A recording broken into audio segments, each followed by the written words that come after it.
Alhamdulillah. Oke, kita langsung aja ya, Dek, bincang-bincangnya. Ya, Ya, boleh. iya, oke, siap. Josie ini boleh perkenalan singkat nggak? Sebenarnya Josie angkatan berapa dan apa kesibukannya saat ini? Oke. Sebelumnya saya sapa dulu ya, Kak ya. Oke, siap. Nah, sebelumnya karena tadi Kakak pantun, saya mau coba pantun juga nih. Mantap. Nanti kayaknya setiap narsum pantun ini. Boleh.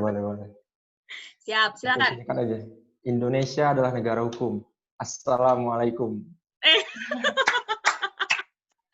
oke, siap. Gimana, Kan Josie? kakak-kakak sekalian, Iya. kakak angkatan, dan teman-teman maupun adik-adik sekalian yang ada di Zoom ini. Perkenalkan, nama saya Josie Parja Tanjung, angkatan 23, lulus tepat tahun lalu, dan sekarang menempuh pendidikan di Fakultas Hukum Universitas Brawijaya, Kak. Oke, siap. Sebelumnya, kenapa sih Josie memilih jurusan ilmu hukum di UB gitu? Kan banyak nih kampus-kampus lain, UI, UNPAD. Gimana, Dek?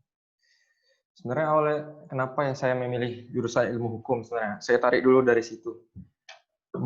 Pada saat saya kecil sebenarnya, saya sering nonton televisi nih, dan saya suka melihat tontonan berita atau talk show, yang dimana berita dan talk show ini selalu mengundang orang-orang yang memiliki wawasan yang luas, memiliki ilmu yang sangat banyak, dan kemudian dia pasti memiliki pemikiran berbeda dari yang lainnya.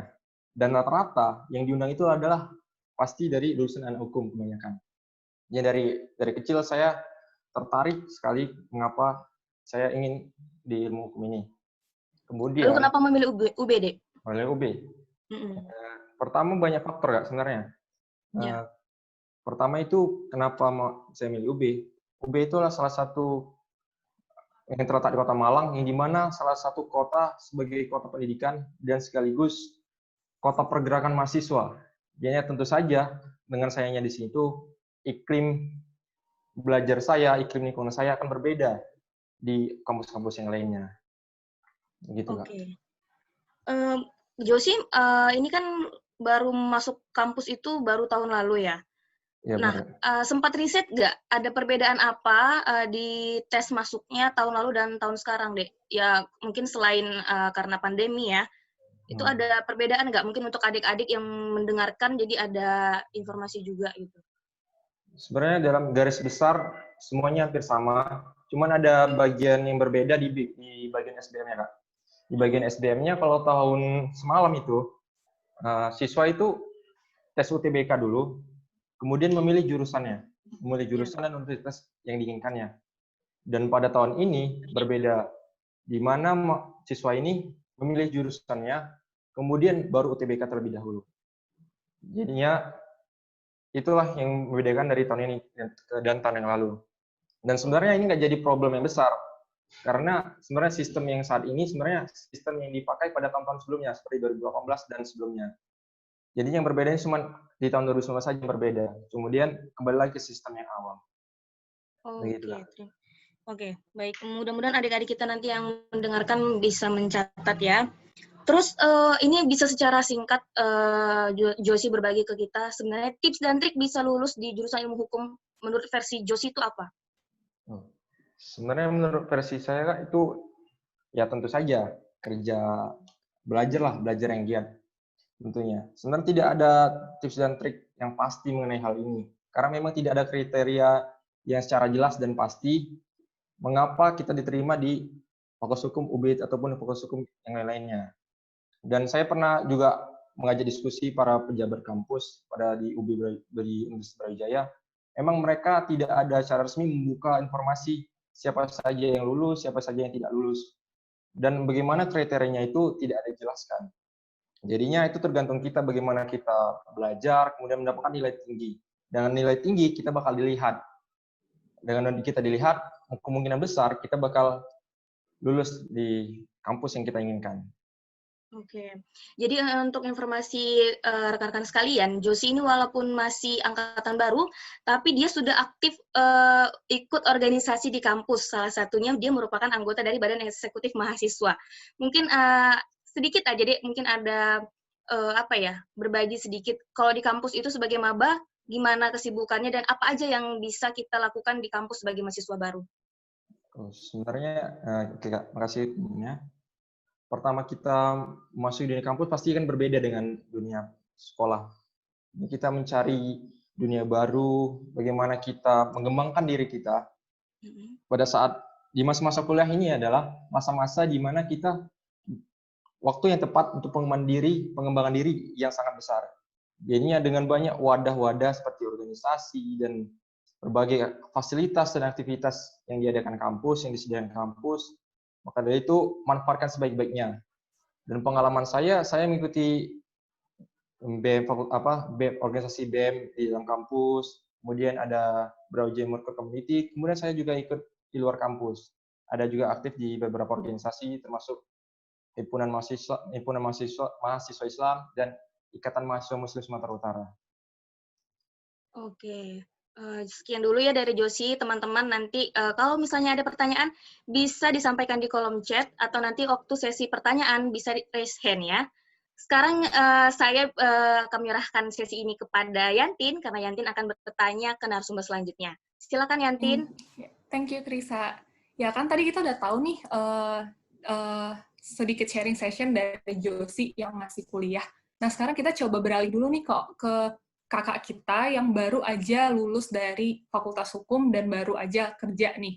Kita beralih ke Nesvi dulu. Halo Nesvi. Nesvi itu masih di mute kayaknya.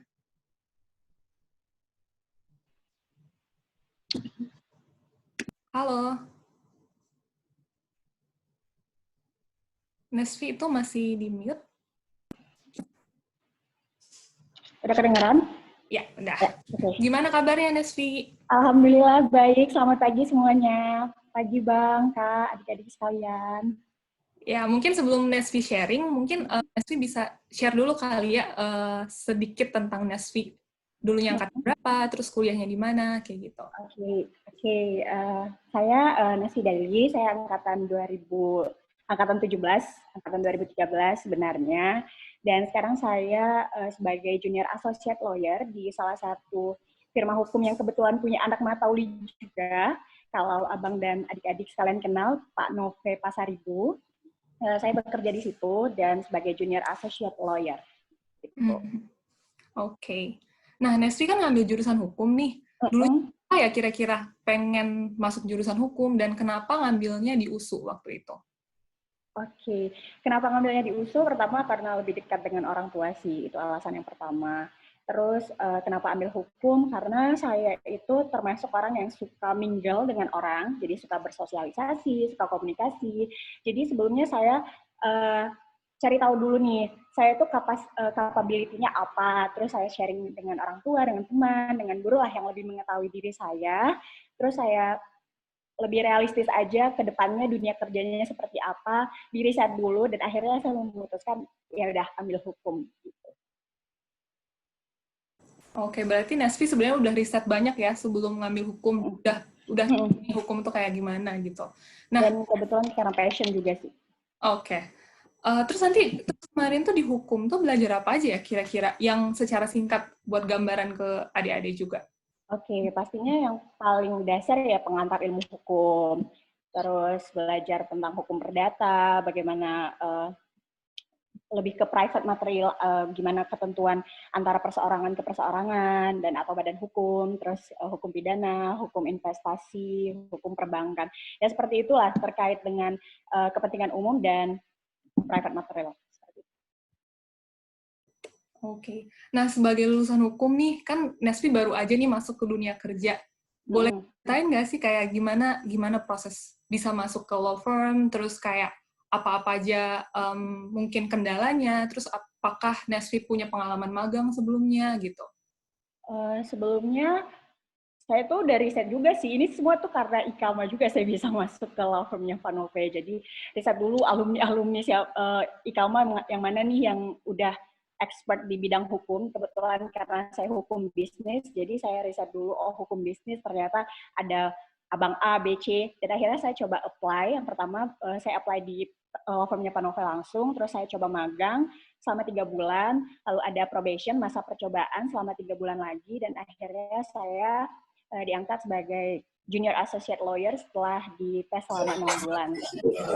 Dan sebelumnya saya sempat magang di Bank Indonesia, tentunya apa ya, menurut saya itu historical gitu loh, jadi nggak mungkin tiba-tiba kita dapat satu kesempatan yang baik kalau kita nggak punya background sebelumnya gitu, background experience sebelumnya. Jadi saya dari kuliah udah menanamkan untuk titik-titik menuju ke dunia kerja awal saya itu seperti apa. Jadi saya udah persiapkan magang dan akhirnya ya saya apply ke law firm corporate di Jakarta. Dan alhamdulillah keterima di law firmnya Pak Nove, seperti itu. Berarti ternyata kalau kuliah itu nggak harus hanya belajar doang ya. Jadi kita emang harus siapa banyak. Harus benar-benar belajar tahu kan bisa belajar dari rumah sekarang mah. Betul, betul. Dan Nesvi dulunya di Bank Indonesianya tetap bagian hukum atau Iya, legal. Bagian legal, bagian elektronik, sistem elektronik, legal sistem elektronik. Oke. Kalau kulihat kan ini Nesvi kayaknya emang interest banget nih di dunia hukum nih. Kayak dari awal udah benar-benar riset dulu, kayak gimana, terus pas kuliahnya juga ikutin kegiatan banyak yang tentang hukum. Nah, sekarang nih sesuai nggak sih cita-citanya Nesvi dulu banget sama sekarang yang terjadi di dunia kerja? Alhamdulillah sekarang masih inline sih, masih sesuai. Dan kebetulan karena saya juga waktu kuliah ambil hukum bisnis, dan sekarang saya berkarirnya di commercial dan corporate law firm, jadi itu masih inline. Oke, bagus. Terus kalau rencana ke depannya apa, Nes, kira-kira? Karena saya juga baru memulai karir sih Kak Yanti, jadi yang masih mungkin beberapa tahun ke depan masih kerja dulu di law firm, terus insya Allah ambil S2 keluar. Amin, didoain ya abang kakak adik-adik sekalian. Ya, semoga sukses ya. Nanti S2-nya law lagi? Ya, insya Allah. Oke. Ya, mungkin dari Nesvi dulu, nanti kalau misalkan adik-adik atau abang-abang sekalian ada yang ingin ditanya, bisa di kolom chat juga. Nah, kan tadi kita udah tahu nih kalau Nesvi ini kerjanya di law firm, dan ternyata law firm-nya juga salah satu punya anak Matauli nih. Kita beralih ke anak Matauli lainnya yang keren juga nih, yang sebenarnya juga punya law firm-nya sendiri, gitu. Nah, pagi Bang Iyarman. Oh, pagi. Pagi, gimana kabarnya Bang? Baik, baik. Ya. Boleh diceritain sedikit Bang tentang Bang Iyarman biar teman-teman di sini pada tahu juga. Oke, selamat pagi buat guru-guru Matauli, termasuk Bu Deborah tadi, buat pengurus IKAMA, dan juga panitia yang menyelenggarakan acara ini. Terima kasih udah diberikan kepercayaan kepada kami untuk bisa sharing pada adik-adik ini. Kalau saya memperkenalkan diri, nama saya Iyarman, saya angkatan 12, saya masuk di Matauli 2005. Saya keluar dari Matauli 2008. Saya bisa dibilang sejak lulus, saya tinggal di Jakarta, awalnya di Depok, terus tinggal di Jakarta. Yang mana kalau dibilang saya adalah nias tembak ya, salah satu nias tembak, karena saya nggak pernah pengalaman di Jakarta sebelumnya, gitu. Bahkan dibilang itu adalah pertama kali di 2008 itu adalah penerbangan terlama saya dalam hidup, karena sebelumnya cuma naik kapal dari Nias gitu. Kemudian, dan itu pertama kali saya naik pesawat, so itu dan naik ke Jakarta. Oke. Saya di Matauli itu jurusan IPS, dan IPS. Kemudian memang dulu waktu IPS itu saya mungkin sampai sekarang, saya nggak tahu sekarang ya, paradigma di Matauli itu, kalau dulu di zaman saya IPS itu sesuatu hal yang dianggap sepele, gitu. IPA yang penting, anak IPA semua, yang bagus itu IPA semua. Tapi waktu itu setelah banyak pertimbangan, bahkan sampai dulu itu bukan hanya siswanya loh yang menganjurkan IPA, guru-gurunya pun berdebat untuk IPA sama IPS. Mungkin Bu Deborah masih ingat ceritanya itu ya. Sampai di rapor saya udah ditulis IPA tuh, tapi saya ngotot IPS. Karena menurut saya, mending saya yang di jurusan yang dianggap nomor 2, tapi saya bisa yang terbaik di jurusan itu. Daripada saya di jurusan yang bagus, yang dianggap keren, tapi saya biasa-biasa aja di situ. Jadi itu sebenarnya strategi-strategi yang saya terapkan dari dulu. Kemudian saya memang serius waktu SMA, dan akhirnya saya lulus dari mata uli, dan saya sedikit cerita bahwa sebelumnya, kembali lagi tadi bahwa sebelum-sebelumnya mata uli itu adalah IPA minded ya. Jadi lulusan alumni terbaik itu selalu dari IPA dari dulu-dulu. Angkatan 1 sampai 12 itu lulusan terbaik mata uli itu adalah dari IPA. Lulusan terbaik pertama, 2, 3. Dan di angkatan saya, terus terang saya waktu itu karena beberapa credit point yang saya dapatkan, saya jadi lulusan terbaik 2. Dan berbekal dari situ, saya apply di beberapa universitas. Dan hukum itu sebenarnya bukan jurusan saya yang saya idam-idamkan. Karena di otak saya adalah, sekolah itu jurusan setelah mata uli adalah kedinasan. Jangan salahkan saya, don't get me wrong, tapi mindset kita dari dulu adalah mata uli itu adalah sekolah yang setelah lulus kalau bisa masuk ke dinasan. Ya. That's why juga dari dulu saya pengen banget masuk ke dinasan. IPDN, apalagi. Tapi karena saya IPS, terbatas ruang lingkupnya. Sampai saya juga bercita-cita melanjutkan di Sekolah Tinggi Intelijen Negara, tapi karena kondisi fisik saya yang tidak memungkinkan, karena saya ada cacat dari lahir, saya tidak bisa masuk ke dinasan.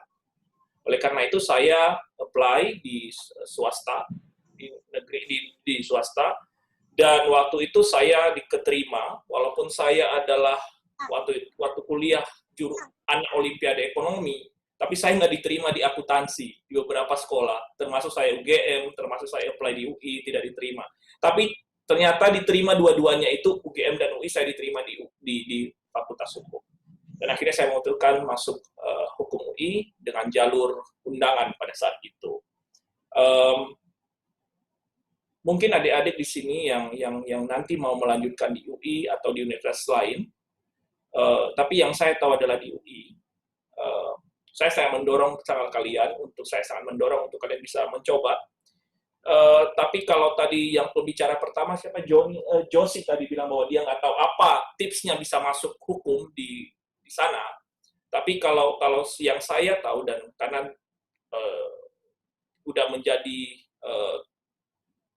pembicaraan di kampus, kalau di hukum UI itu kamu harus kuat yang namanya 1 matematika, selain dari passing grade ya. Passing grade udah pasti ya, udah kalian harus lewat. Tapi yang kalian harus tonjolin ketika kalian masuk pengen belajar di hukum UI, kalian harus kuat matematika, nilainya harus bagus. Dan yang kedua adalah bahasa Inggris. Cuma itu yang paling utama. Jadi kalau kalian bisa dapat itu, bisa masuk UI. Itu dulu perkenalan awal dari saya. Ya. Thank you, Bang Iyarman, sorry. Nah, kan kalau tadi Bang Iyarman cerita, sebenarnya tuh pengennya awalnya itu masuk akuntansi ya. Terus masuknya itu ke hukum. Nah, sebenarnya sempet atau pernah nyesel nggak sih, Bang, kayak kenapa sih masuk hukum, atau kayak depan coba lagi deh masuk akuntansi gitu? Kalau saya malah menyesal kenapa dari awal saya tidak memilih hukum. Kenapa dari awal saya ingin masuk ke dinasan, dan kenapa dari awal saya ingin masuk akuntansi. Begitu. Jadi saya tidak pernah menyesal belajar hukum, karena terus terang, dan saya tahu bahwa itu memang rencana Tuhan, dan memang ini yang terbaik buat saya. So, saya nggak pernah menyesal, dan saya selalu bangga dengan saya mengambil jurusan hukum. Berarti even dari tahun pertama pun Bang Iyarman udah tahu ya kalau misalkan hukum ini tuh akan jadi karirnya Bang Iyarman ke depannya, akan dilanjutin gitu. Kalau saya orangnya konsekuen. Ya, konsekuen. Pernah awal banget ketika saya dapat pengumuman dari kantor, kalau nggak salah dari Pak Bu Yayu waktu itu, bahwa saya diterima jalur undangan, saya masih ngebet untuk masuk ke dinasan, sekolah STIN. Nggak tahu namanya sekarang masih STIN atau bukan.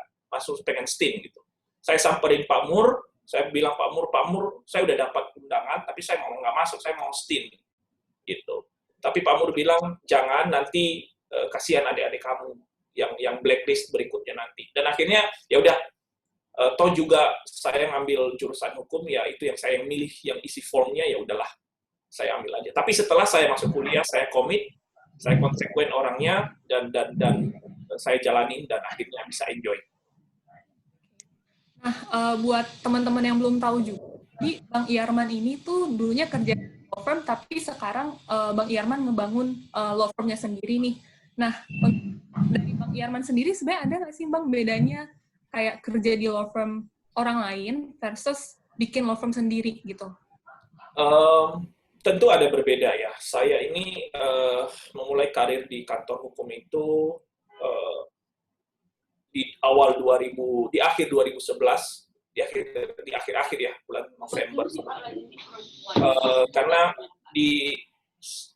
ada historinya, bukan karena saya pintar sebenarnya, tapi karena saya dari keluarga miskin yang tidak mampu. Saya pengen cepat lulus, ya.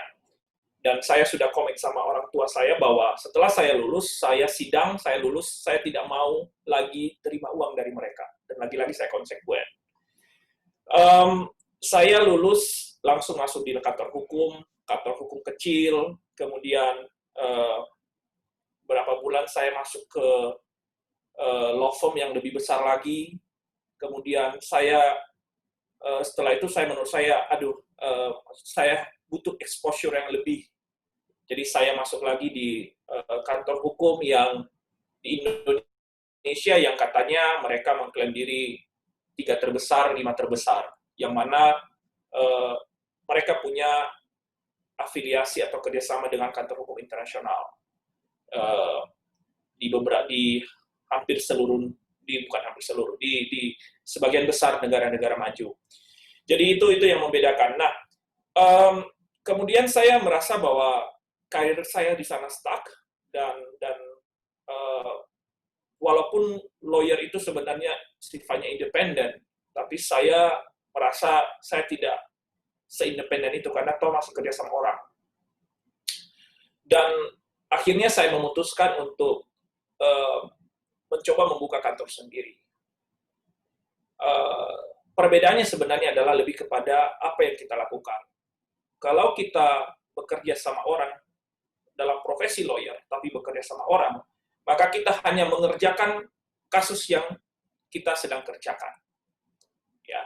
Sedangkan kalau setelah saya menjadi lawyer, setelah saya menjadi punya kantor dan juga menjadi lawyer, maka pekerjaan saya bukan hanya lagi mengerjakan kasus, tapi selain mengerjakan kasus, saya juga memanage kantor saya. Gitu. Jadi saya harus memastikan karyawan saya yang berjumlah 7 orang itu harus makan tiap bulan, gitu ya, harus bayar uang sewa kantor, harus bagaimana menggaji diri saya sendiri. Nah itu yang harus yang menjadi perbedaan. Dan yang membedakan lainnya adalah kalau kerja sama orang tentu prinsip saya satu.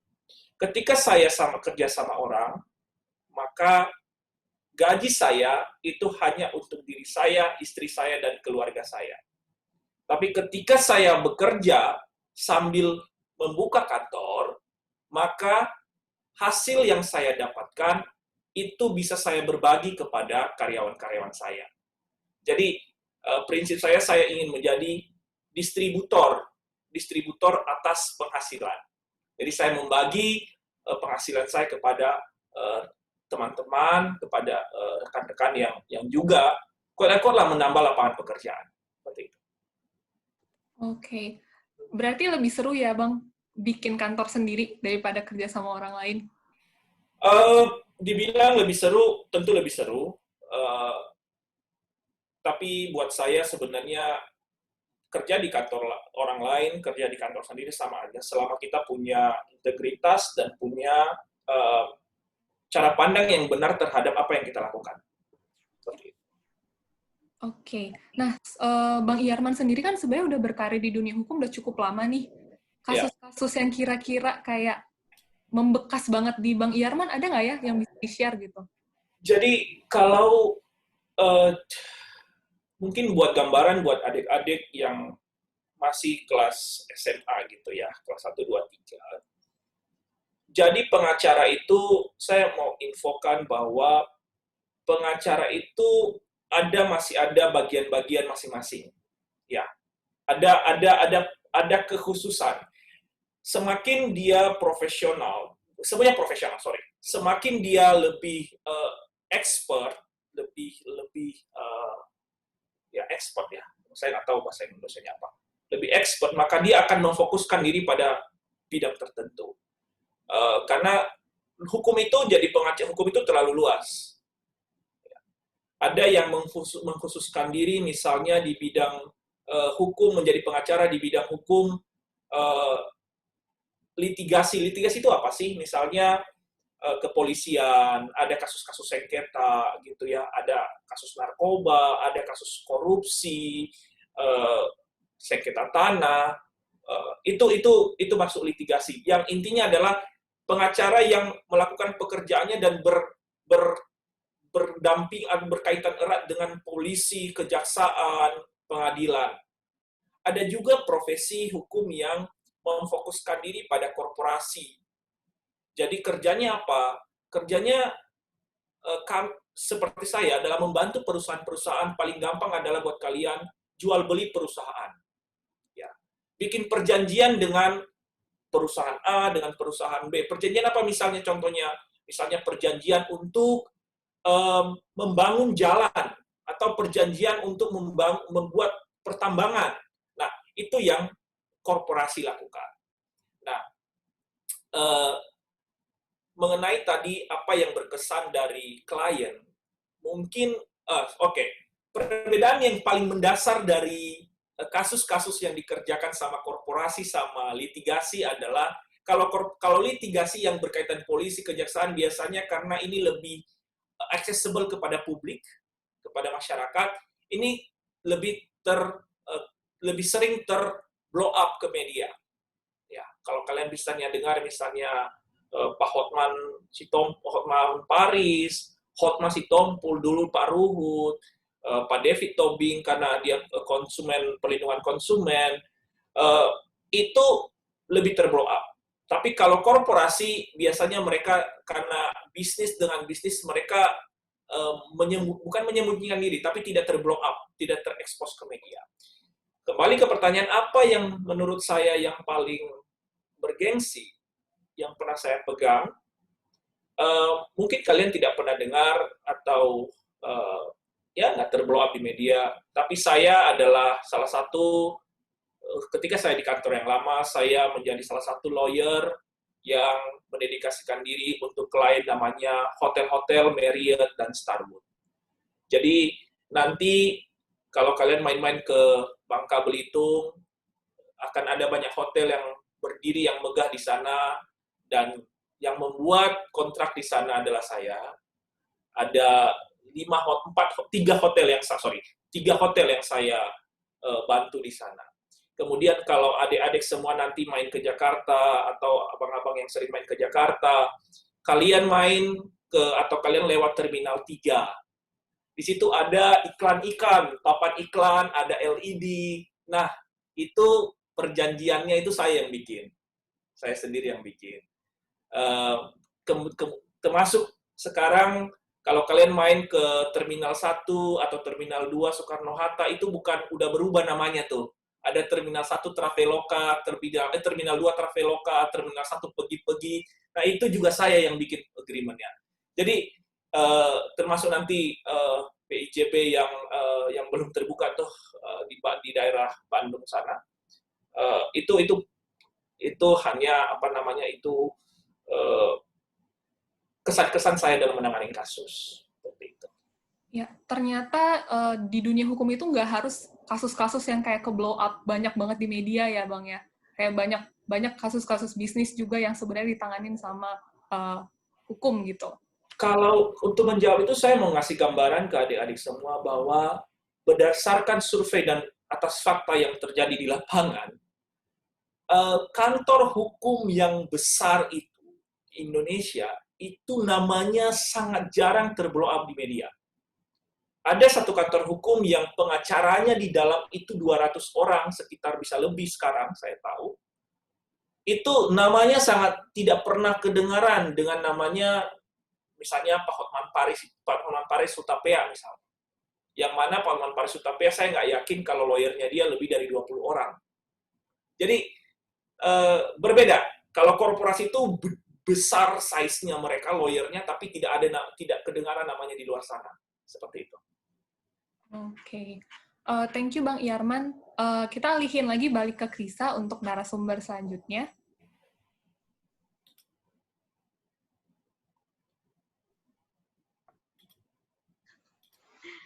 Ya, terima kasih Yantin dan terima kasih Bang Yarman. Banyak sekali pengalaman Bang Yarman yang bisa menjadi contoh buat kita semua, rekan-rekan dan adik-adik sekalian. Dan semoga kalian sudah menyiapkan notes ya untuk mencatat apa aja ilmu yang udah kalian dapatkan dari para narasum kita hari ini.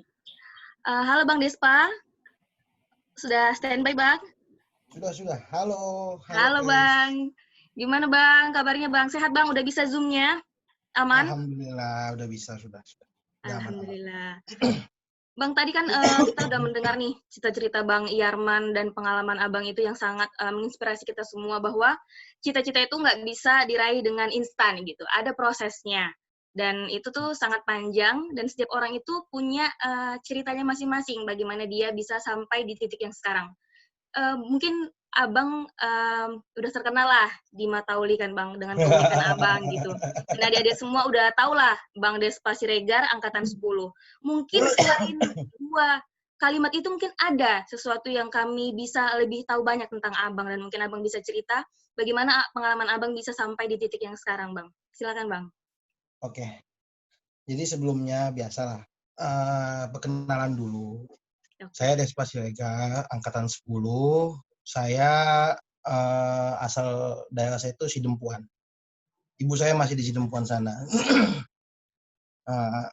Ya,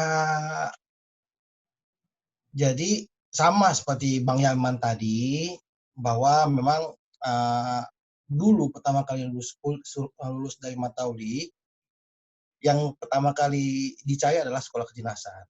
Alasannya ya mungkin karena dari keluarga yang kurang mampu, sehingga sekolah kedinasan itu adalah pilihan nomor 1. Sayangnya 2 tahun, itu ujian, tidak ada yang lulus. Jadi awal mulanya kenapa,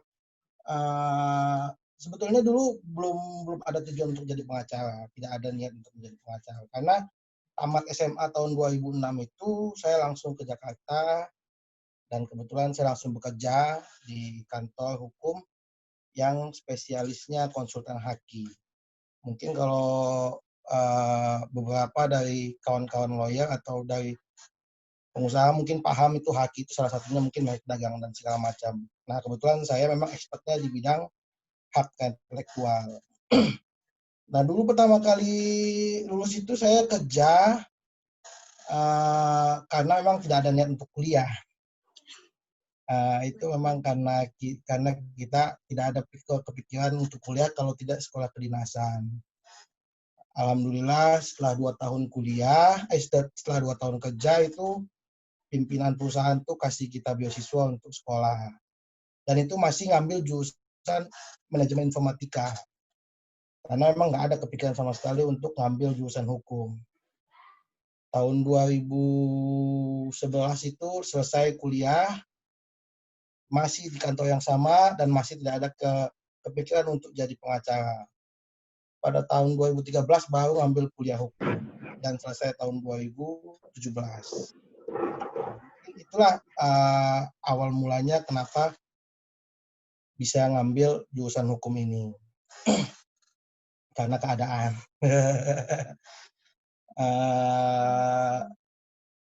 Setelah lulus sarjana hukum, langsung ngambil kalau di dunia pengacara itu kan sebelum menjadi pengacara kita harus PKPA dulu. Nah jadi langsung pada saat tahun 2017 itu dibuka PKPA dan saya juga belum dapat ijazah waktu itu. Saya langsung Maaf Bang, PKPA ini apa Bang? Mungkin biar teman-teman tahu. PKPA ini salah satu syarat untuk menjadi advokat. Dia itu pendidikan khusus profesi advokat. Jadi kalau kita mau jadi pengacara, itu kita harus punya sertifikat PKPA namanya. Nah, waktu lulus kuliah tahun 2017, itu saya langsung ikut PKPA, dan bulan depannya langsung ikut ujian advokat. Jadi tahun 2017 itu masih ujian. Nah, karena syarat untuk menjadi advokat itu harus 2 tahun magang, padahal kan saya itu sebetulnya sudah ada di firma hukum itu sejak tahun 2006. Karena lulusan saya tahun 2017, maka 2006 ke 2017 itu tidak bisa dihitung. Sehingga saya harus menunggu lagi hingga tahun 2019 kemarin untuk disumpah menjadi pengacara. Alhamdulillah sekarang menjadi pengacara. Alhamdulillah. Tahun 2017 itu saya memutuskan untuk seperti yang dilakukan oleh Bang Yaman itu untuk mencoba istilahnya keluar dari zona nyaman, tidak lagi berada di kantor itu. Gitu. Nah, 2017 saya berpartner dengan rekan saya untuk membuka kantor hukum dan memang masih spesialisnya adalah haki. Namun tidak menutup kemungkinan untuk mengerjakan kasus-kasus yang lain. Mungkin itu dulu pembuka dari saya tadi. Oke Bang, tadi kan Abang bilang kalau misalnya Abang sempat berpartner, terus sempat kerja dulu. Sebenarnya dalam masa-masa yang Abang jalani, apa yang terberat Bang sampai akhirnya bisa sampai seperti sekarang ini? Yang terberat itu ya biasalah kita merantau ke Jakarta, kita sendiri, dan satu lagi kita anak paling tua, dan kebetulan juga orang tua itu cuma satu kan, sehingga ya banyaklah masa-masa berat itu, dan memang alhamdulillah sudah dilalui semuanya. Ya kalau masalah gimana kisah-kisah sedih itu, aduh, nggak usah lah diceritakan. Tapi mungkin ada poin-poin yang bisa di-share untuk adik-adik Bang. Jadi mungkin kan kita ini apalagi adik-adik itu dalam masa-masa galau-galau gitu loh Bang. Kadang karena ada sedikit masalah, udahlah aku nggak jadi gitu. Jadi gimana caranya supaya mereka itu nggak menyerah ketika menghadapi tantangan yang berat dalam hidup gitu Bang. Jadi gini, ya sama kan dulu kita kan kalau misalnya lulus mata kuliah langsung ngambil kedinasan. Dan kebetulan bukan di situ jalannya, tidak lulus, ya kita tidak boleh berkecil hati, tetap semangat, tetap dicari apa kelebihan kita dan apa passion kita sebetulnya. Contoh misalnya adik-adik ini mau masuk kuliah hukum. Nah di kuliah hukum ini kan sebetulnya setelah lulus itu banyak profesi yang dapat dilakukan. Bukan cuma pengacara aja, nanti itu ada namanya kurator, ada namanya notaris. Nah sebetulnya sih pada saat sharing session ini paling enak ada profesi lain selain pengacara gitu. Contoh misalnya notaris atau kurator, kayak abang kita, Bang Mutabar itu, dia udah kurator itu. Nah jadi kalau waktu kita kuliah, ya ada baiknya pada saat kita semester 5, kita sudah tahu motivasi kita kuliah ini untuk apa tujuan kita. Jangan nanti setelah kita lulus SH, kita nggak tahu kita mau jadi apa. Ujung-ujungnya, ya mohon maaf, misalnya dia sarjana hukum, tapi dia kerjanya kayak di bidang yang bukan ilmu yang dia pelajari gitu. Contoh, tiba-tiba jadi manajer di bank, atau tiba-tiba nanti dia jadi ya kerja-kerja yang tidak ada hubungannya dengan ilmu yang dia pelajari. Kan sayang, 4 tahun dia menimba ilmu tapi ilmu itu tidak dipakai. Jadi kalau saran saya kepada adik-adik yang memang lagi kuliah ataupun yang ingin masuk ke kuliah hukum, ada baiknya ketika semester 4 atau semester 5 itu kita sudah tahu kita ingin menjadi apa profesinya. Jadi udah mulai mencari tahu untuk mempersiapkan profesi yang akan kita capai nanti setelah kita lulus sarjana hukum. Jadi mungkin itulah pesan-pesan buat adik-adik yang sedang kuliah hukum atau yang akan mengambil jurusan ilmu hukum. Oke, terima kasih Bang. Jadi buat adik-adik nih, jangan tunggu sampai lulus dulu baru kita bingung mau jadi apa. Jadi sebelum kita lulus, udah riset, udah pastikan tujuannya mau kemana. Jadi ketika kita mau berangkat nih, alat transportasi kita itu udah siap juga. Jadi bisa mengantarkan kita ke tujuan yang mau kita capai gitu ya Bang, kira-kira Bang. Betul. Ya kayak kita di Matauli itu kan sejak kelas 2 kita udah dikasih tahu kamu mau jadi apa. Jadi sejak kelas 2 itu kita sudah persiapkan. Bahkan banyak teman-teman yang kelas 1 aja dia udah persiapkan dia mau menjadi apa. Contoh misalnya dia mau menjadi polisi, maka dia udah membina fisiknya dan mempertajam akademisnya gitu loh. Sehingga pada saat kelas 3 kan mereka yang mau masuk IPDN, mau masuk polisi, STIN dan segala macam mereka sudah punya persiapan. Jadi ya sarannya kembali ke situ. Ketika kita lulus SH kita sudah tahu kita mau jadi profesi apa. Oke, terima kasih Bang. Kita tahan dulu nih sampai di sini. Nanti masih ada pertanyaan dari adik-adik sekalian. Dan nanti mungkin bisa taruh di kolom chat, atau nanti kita akan buka sesi pertanyaan di akhir, dan kalian harus raise hand, dan kita akan persilahkan kalian untuk berbicara. Oke Bang, selanjutnya kita akan serahkan lagi ke Yantin, karena ada narasumber kita yang paling ditunggu-tunggu di sesi kali ini. Silakan Yantin, bisa memulai sesinya. Ya, thank you, Krisa. Ya, selamat pagi lagi, Bang Khairul. Pagi. Ya, kenapa tadi Krisa bilang ini paling ditunggu-tunggu? Karena sebenarnya Bang Khairul ini udah persiapin nih materi buat kita semua. Buat adik-adik yang kayaknya masih bingung banget nih, hukum itu sebenarnya belajar apa? Karena tadi kan udah dibahas, ternyata hukum itu tuh nggak cuma ngurusin kasus-kasus besar yang ada di TV, atau misalkan kayak ternyata bisa masuk ke bisnis juga, kayak gitu. Nah, ini Bang Khairul udah siapin materi nih buat kita, buat sebagai gambaran sebenarnya hukum itu belajar apa gitu. Ya, dipersilakan kepada Bang Khairul untuk sharing singkatnya. Baik, terima kasih. Assalamualaikum warahmatullahi wabarakatuh. Senior mohon menyesuaikan. Meskipun saya angkatan 3, masih ada 2 angkatan di atas saya yang mungkin ikut Kak Muhri, dan ada 3 angkatan di bawah saya yang mungkin kenal saya selama di termasuk ketua umum ketua Jabodetabek sama Barat itu kenal itu, di mana saya dulu di sekolah. Baik, yang pertama holding statementnya begini ke adik-adik.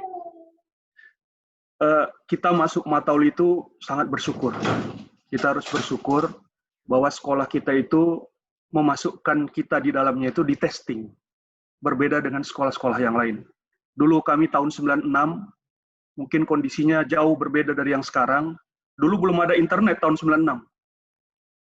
Jadi kalau Yarman cerita tadi, dia nias tembak, kita lebih tembak lagi, Man. Kita naik sumber, ada Kak Denis, ada lebih susah lagi Kak Felix yang sekarang udah di Singapura kerjanya, lebih susah lagi.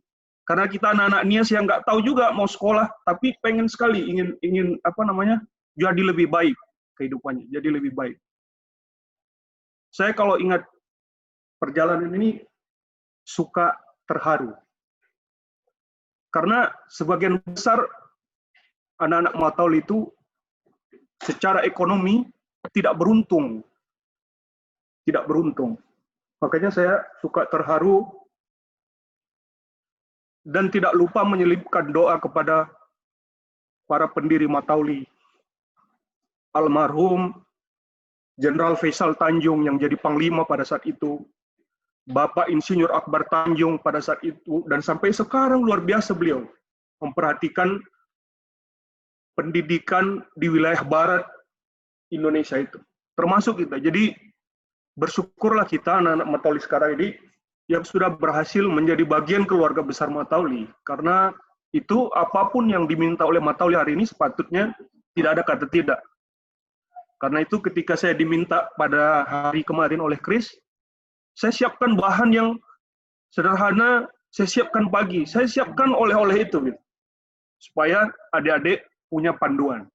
Itu yang pertama. Yang kedua, karena kita sudah 50% dibekali dengan pendidikan karakter, pendidikan kesederhanaan, kebersahajaan.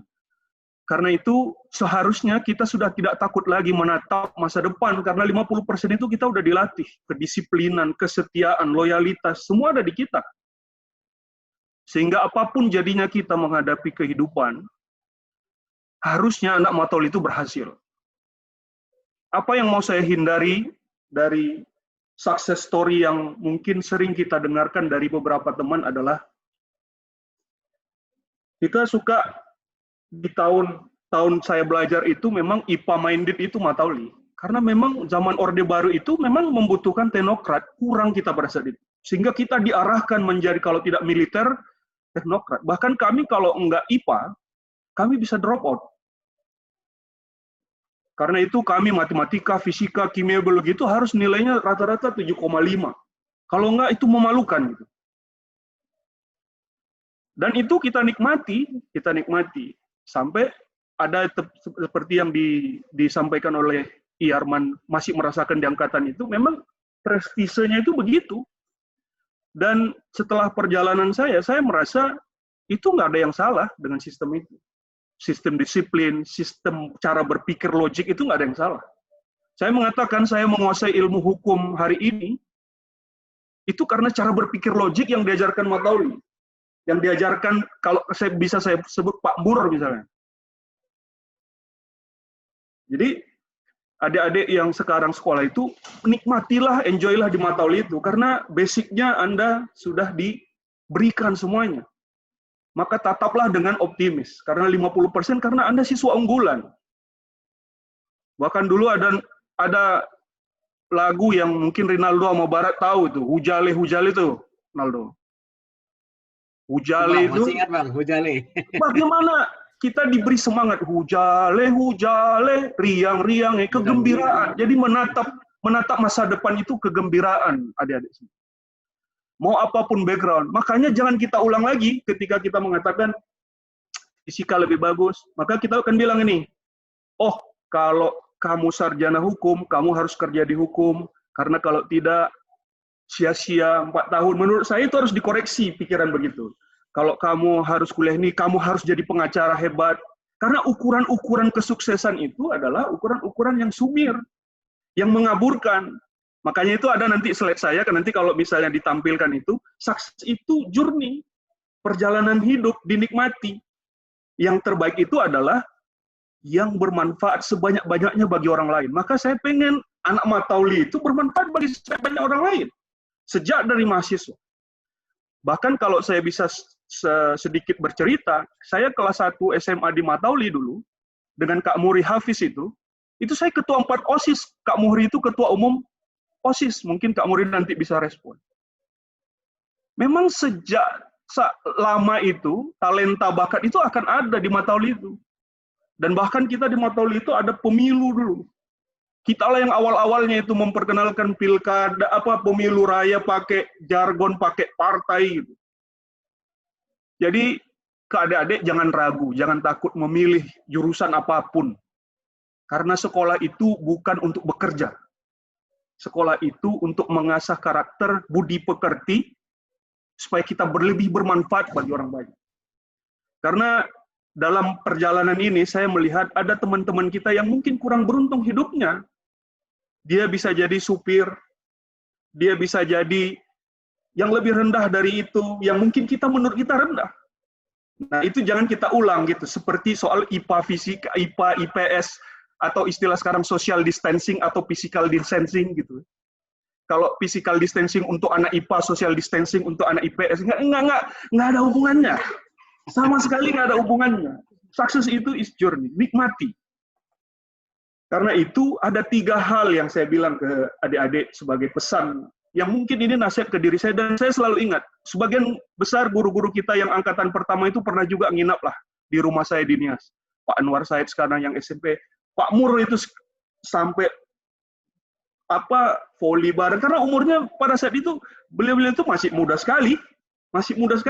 Kami juga udah masuk SMA. Jadi saat itu memang saat-saat awal yang memang penuh dinamika yang ternyata belakangan mengasah gitu ya. Mengasah kepekaan sosial, mengasah ternyata dulu manfaatnya hidup di zaman itu begini ya gitu ya.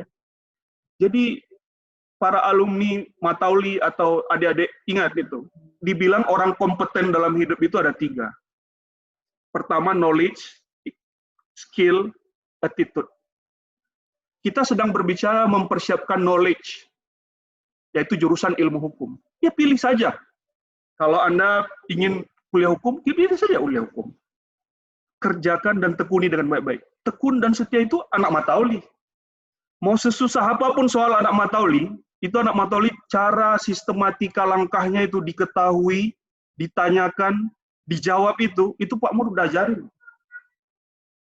Cara membaca 7 buku dari 7 penerbit juga diajarin kita. Cara belajar fisika 3 orang guru yang berbeda, kita juga diajarin. Jadi nggak ada yang penting. Cara militer, semi-semi militer, tulang kering disepak, disuruh push up, itu juga diajarin. Jadi apalagi yang kita takutkan. Jadi kalau anak-anak Matauli sekarang punya pilihan pengen ke ilmu hukum, saya mau mengatakan ambil itu. Ilmu hukum saat ini itu menawarkan berbagai macam keterbukaan profesi dan opportunity. Saya dulu kalau ditanya apakah memang pengen ilmu hukum, enggak. Dulu kita akabri kita. Sayang di testing terakhir kalah. Kenapa? Karena memang dulu mindsetnya begitu, kedinasan. Kemudian waktu di Matauli itu ya yang merubah itu ya pelatihan itu. Jadi kita sekarang knowledge coba dipilih. Ilmu hukum itu ilmu yang membutuhkan kerelaan orang untuk membantu orang lain. Itu ilmu hukum. Karena sejak Anda bangun sampai tidur, dari hidup, lahir sampai mati, ada ilmu hukumnya. Bahkan seorang teknokrat ahli IT sekarang ini, kebetulan saya bekerja di industri IT telco, butuh orang hukum. Bahkan ketika lahir, ibu, ayah kita meninggal, butuh orang hukum. Tapi orang hukum yang bagaimana, saya mau mengatakan ke teman-teman dan adik-adik, orang hukum yang punya knowledge yang bagus, skill-nya diasah karena waktu, nggak bosan belajar. Yang terpenting itu attitude. Banyak generasi sekarang ya, ini saya bukan sok tua, tapi saya merasa ini yang kurang ini sebenarnya attitude. Padahal kita dari Matauli itu attitude-nya udah bagus. Saya rasa sih kita nggak gampang terombang-ambing dengan situasi yang sekarang ya. Ada politik, perbedaan politik, isu-isu SARA, isu-isu. Saya kira kita harus pertahankan di Matauli ini, kita adalah bintang-bintang kehidupan, center of excellence-nya di Barat. Karena itu kita harus menunjukkan bahwa kita punya attitude yang lebih. Karena itu saya bangga dulu ketika saya jadi aktivis, koordinator wilayah Ikatan Senat Mahasiswa Hukum Indonesia, demo kemana-mana, tinggal Papua saya nggak ikut. Itu, saya sering mendengar misalnya ada pimpinan parpol bilang, kamu satu sekolah dengan Muhri ya? Saya bangga itu, tanpa saya kasih tahu dengan Kak Muhri, tapi saya bangga, oh itu kakak saya tuh, senior saya, dia bagus itu. Nah itu yang harus kita tumbuhkan. Jadi adik-adik semua jangan takut untuk profesi hukum. Profesi hukum itu membuka semua kesempatan. Salah satu pilihan terbaik di antara berbagai jurusan sekarang ini. Kalau orientasinya mencari kerja, hukum menawarkan orientasi kerja. Tapi tetaplah berdoa kepada Allah Subhanahu Wa Taala supaya kita dibimbing kehidupannya menjadi orang yang baik saja, orang yang lurus saja. Mudah-mudahan nggak ada orang anak-anak alumni Matauli masuk jadi koruptor misalnya. Saya belum pernah dengar sih, belum pernah nanganin juga. Tidak ada yang terpeleset ke jalan yang keliru. Jadi attitude itu yang penting kita ini pertahankan, dan persatuan di antara para alumni. Supaya ilmu yang kita dapat itu bermanfaat bagi kehidupan. Karena belajar itu bukan untuk cari uang, bukan untuk hanya bekerja, mau bekerja sendiri seperti Arman, mau bekerja dengan orang lain seperti saya, atau dengan abang-abang yang lain, semuanya itu nilainya adalah diri kita, mulainya diri kita. Apakah saya bisa berkontribusi bagi orang lain dengan kehidupan yang lebih baik? Itu pembuka dari saya, kenapa dan apa pengalaman awal saya di Matauli. Gitu. Ya, untuk materinya mau ditampilin, Bang, atau gimana? Harusnya ditampilin aja. Ya. Paralel tadi ditampilin, jadi saya coba tadi ini menggambarkan di slide pertama itu kita seperti kepompong sebenarnya. Adik-adik ini berada di level sekarang ini pendidikan menengah nih. Pendidikan menengah ya SMA sekarang ini. Jadi sukses itu seperti tangga itu, semuanya dimulai dari sini, yang menentukan kita, dan tentunya atas ridho Allah Subhanahu Wa Taala.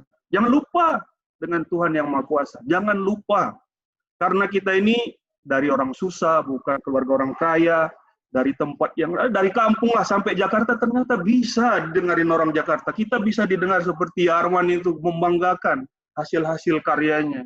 Despa membanggakan, Chandra membanggakan, Bang Rinaldo membanggakan di sektor masing-masing.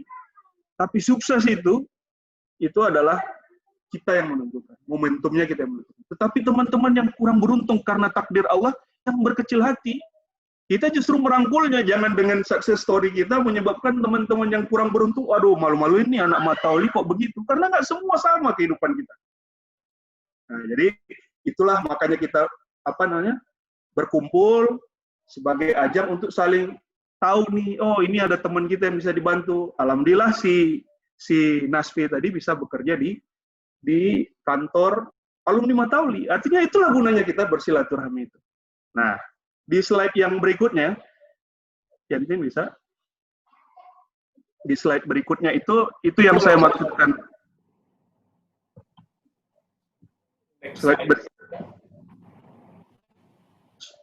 Slide berikutnya itu, ini yang saya bilang 3 kunci sukses tadi nih. Kita masih berbicara memilih jurusan ilmu hukum itu di knowledge yang masih basic nih. Kita mau milih mana? Mau jadi engineer, mau jadi lawyer, mau apa, itu terserah lah. Tapi intinya itu pendidikan karakter dan budi pekerti. Nggak ada itu, yang lain itu. Kesejahteraan hidup, kekayaan, semua itu ikutan, bonus dari Tuhan. Dan itu Tuhan udah tentukan. Udah nggak keluar dari situ, mau kepala jadi kaki, kalau bukan rezeki Yarman, nggak Yarman itu. Kalau bukan rezeki Despa, bukan rezeki Despa itu. Tapi yang harus kita pastikan, keberadaan kita di satu komunitas, satu organisasi, satu tempat harus bermanfaat. Dan jangan lupa kasih tahu saya anak Matauli. Gitu. Kemudian yang kedua adalah skill. Skills ini perlu waktu. Dituntut adalah kesetiaan dan kegigihan. Anak Matauli punya itu. Disuruh lari pagi, bangun pagi di Pluit kalau di asrama. Disuruh hormat tiang bendera, disuruh baris langkah tegap, mau terasa skillnya, skill apa? Skill baris berbaris, gitu juga lah sekolah, gitu juga lah ini pekerjaan kehidupan ini.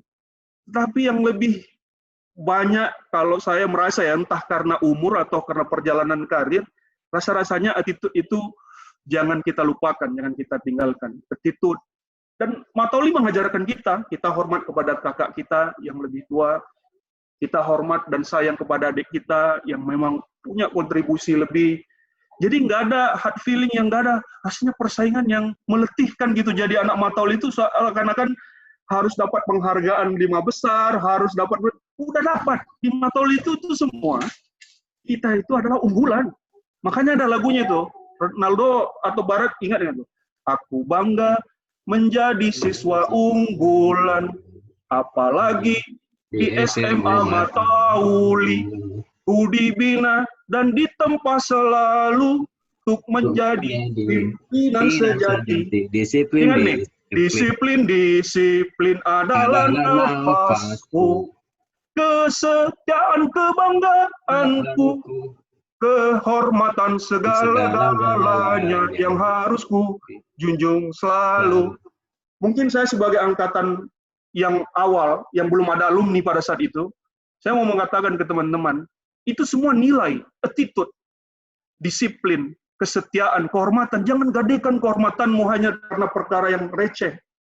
Jangan gadaikan kesetiaanmu pindah sana, pindah sini tanpa loyalitas kesetiaan ke orang. Kecuali memang journey karir kita mengantarkan kita begitu. Seperti Yarman tadi menjelaskan karir petnya.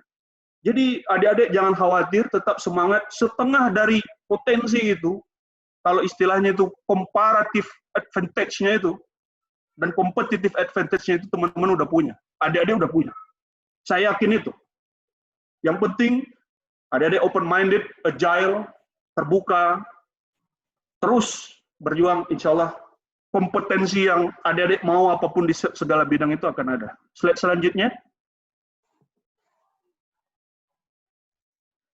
Apa sih kompetensi orang hukum? Tadi Nasfi udah cerita, Yarman, Despa, banyak sekali. Lapangan hukum itu tidak pernah ada namanya kata jurusan di dalam ilmu hukum. Yang ada konsentrasi. Karena semua orang hukum, ketika belajar hukum, maka dia wajib tahu semua hukum. Hukum publik dan hukum privat, kalau tadi Nasfi ya. Saya kebetulan, Nasfi satu alma mater juga kita di USU. Saya kalau ditanya kenapa di USU, ya itu tadi.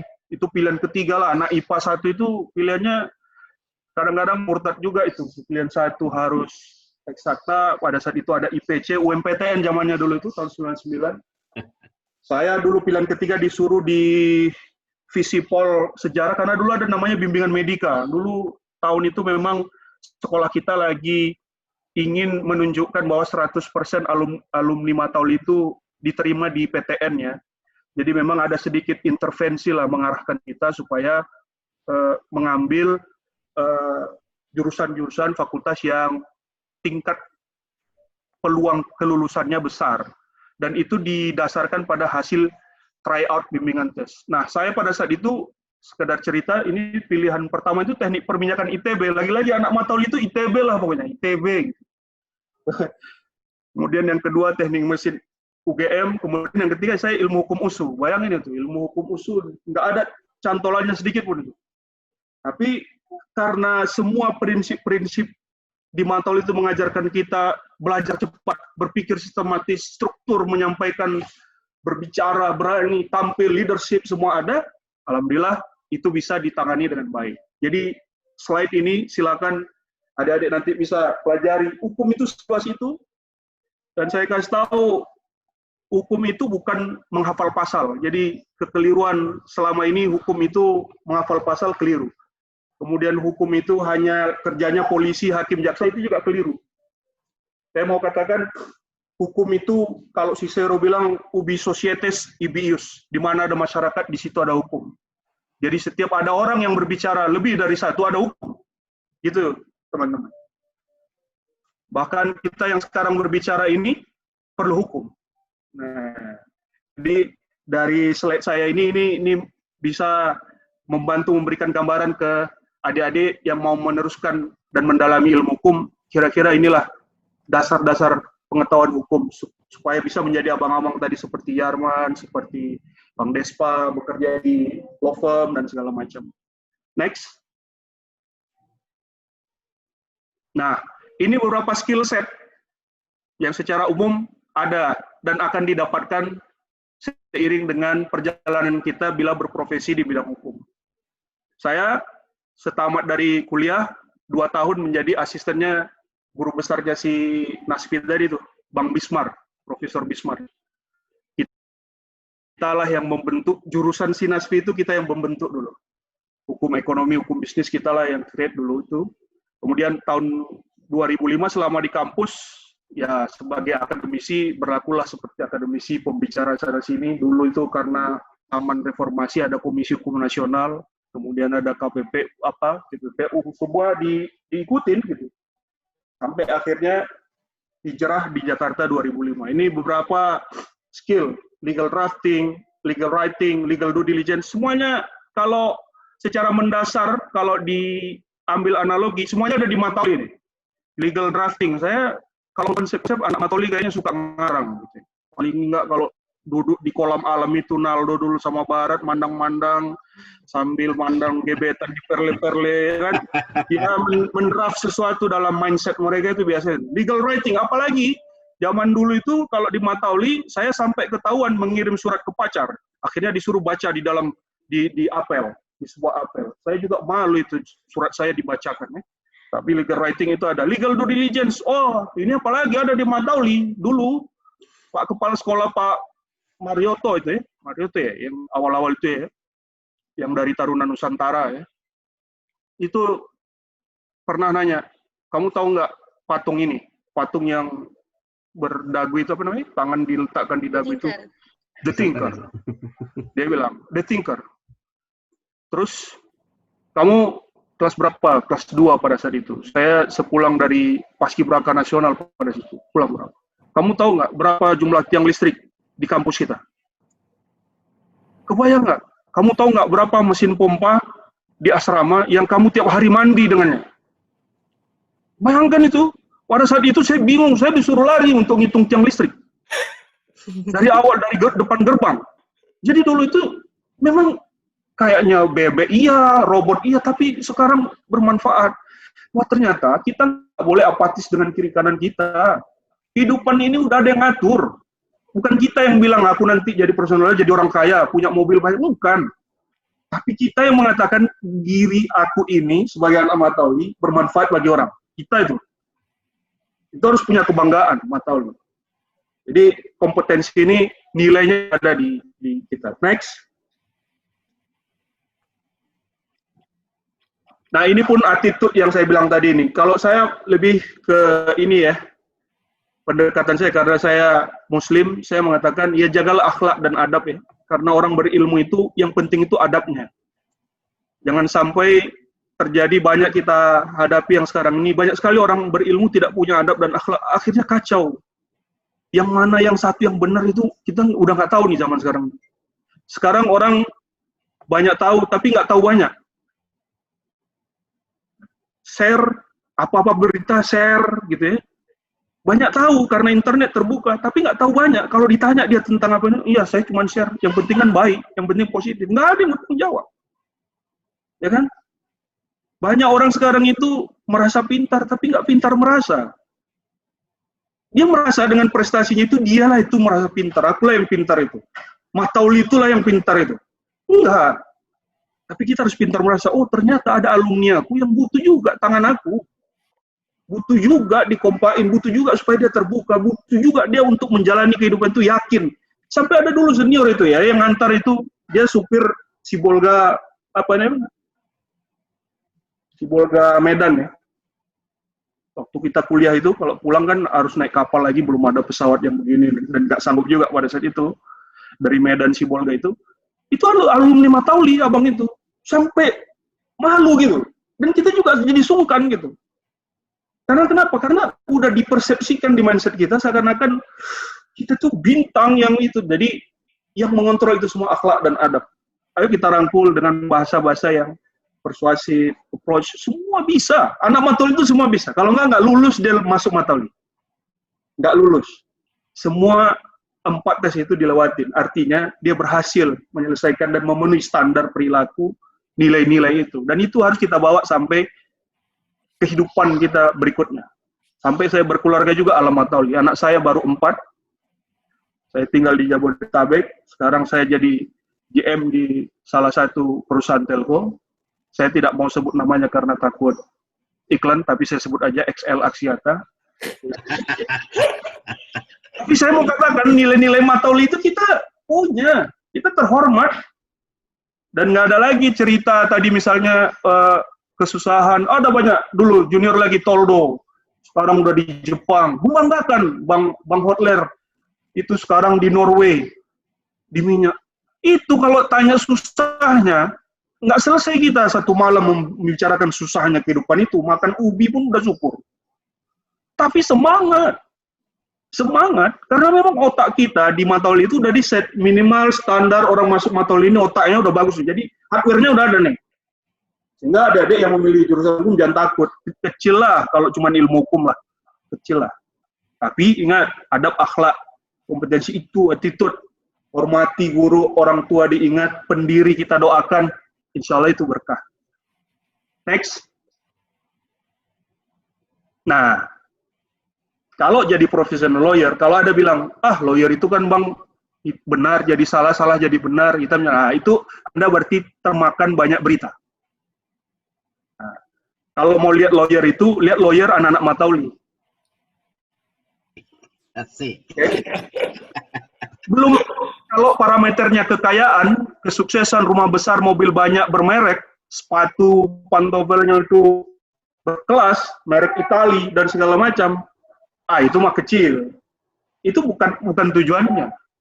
Itu lagi-lagi bukan tujuannya. Tapi anak Matauli biasanya ada leading yourself-nya. Kita itu personal adaptability-nya itu tinggi. Percaya mas, dari sekian angkatan saya mau ketemu dengan siapapun anak Matauli karena udah terbiasa disuruh mimpin apel, disuruh melapor. Ingat nggak laporan dulu kalau kita apel laporkan jumlah kurang hadir keterangan, jumlah kurang hadir, asik itu aja. Salah kita push up, apa ini? Ruang makan kosong kita hormati. Ini maksudnya apa? Ketemu guru kita hormat, ketemu kakak senior kita hormat. Ternyata itu kita sedang dilatih untuk siap menghadapi berbagai situasi. Kemudian kita harus membiasakan diri agility. Dulu zaman Orde Baru kita, mungkin saya lah ya, kalau adik-adik udah Orde Reformasi, tapi karena kita dididik dengan nilai-nilai karakter yang lengkap, kita tidak kaget-kagetan pada saat dulu ada alumni Matauli jadi tentara, kemudian saya sebagai aktivis mahasiswa saya pendemo biasa-biasa aja, kita ketawa-tawa biasa. Jadi teman saya ada jadi tentaranya, saya ini jadi. Jadi kita memainkan peran kita di sektor kita masing-masing. Kemudian leading others apa lagi? Itulah tadi leadership tadi ya. Baru nanti leading bisnis ya, seperti Bang Yarman, nanti ke depan siapa dari kita yang berprofesi di dunia lawyer ini, gitu ya. Di dunia ilmu hukum lah gitu. Mau apapun background-nya dan kerjaannya, nggak perlu ada penyesalan, nggak ada penyesalan. Ingat, saya pertama, sukses itu bukan tujuan, tapi itu perjalanan saja. Dinikmati aja. Yang penting seberapa banyak kita menghadirkan manfaat ke orang lain. Itu. Next-nya lagi. Thank you, Berti. Kira-kira itu moderator. Iya, makasih banyak Bang Khairul. Jadi Bang Khairul udah kasih tahu kita kalau ternyata banyak banget sebenarnya kekeliruan yang selama ini tuh ada di pikiran kita gitu, kayak hukum biasanya cuma hafal-hafal pasal gitu, atau hukum itu biasanya cuma bantuin kerjaan yang kriminal yang ada di TV-TV, ternyata gitu konsepnya gitu. Dan Bang Khairul juga udah kasih tahu kita kalau sebenarnya sebagai anak Matauli nih udah punya karakter-karakter yang sebenarnya dibutuhkan gitu untuk dunia kerja, untuk perkuliahan gitu. Jadi kita nggak boleh takut, kita udah diajarin banyak hal, cuman yang kita bisa harus pegang terus itu kita harus punya knowledge, itu yang sekarang lagi kita coba bantu nih dengan share-share sama kakak-kakak senior kita, terus kita punya skill sama kita punya attitude, kayak gitu. Ya. Moderator, boleh saya tambahin sedikit, karena boleh Bang. Masuk ini buat adik-adik yang ini bukan success story. Ini saya cuma berbicara mengenai kenapa kita perlu mempertimbangkan untuk belajar di hukum ya. Karena ini saya tadi kemarin alasan moderator salah satu panitia kontak saya karena berdasarkan survei kecil-kecilan katanya banyak anak Matauli sekarang sudah mulai tertarik untuk masuk ilmu hukum gitu ya. Sudah berarti artinya sudah mulai bergeser nih tadi yang kita bicara dengan kedinasan Bang Khairul sampai beberapa kali coba itu tadi ya, sampai Bang Despa juga termasuk saya. Nah, saya telah mempersiapkan catatan kecil gitu ya. Kenapa sih harus memilih jurusan hukum? Karena sebagaimana Bang Khairul tadi sampaikan bahwa sejak kita lahir sampai mati itu butuh namanya hukum. Ya.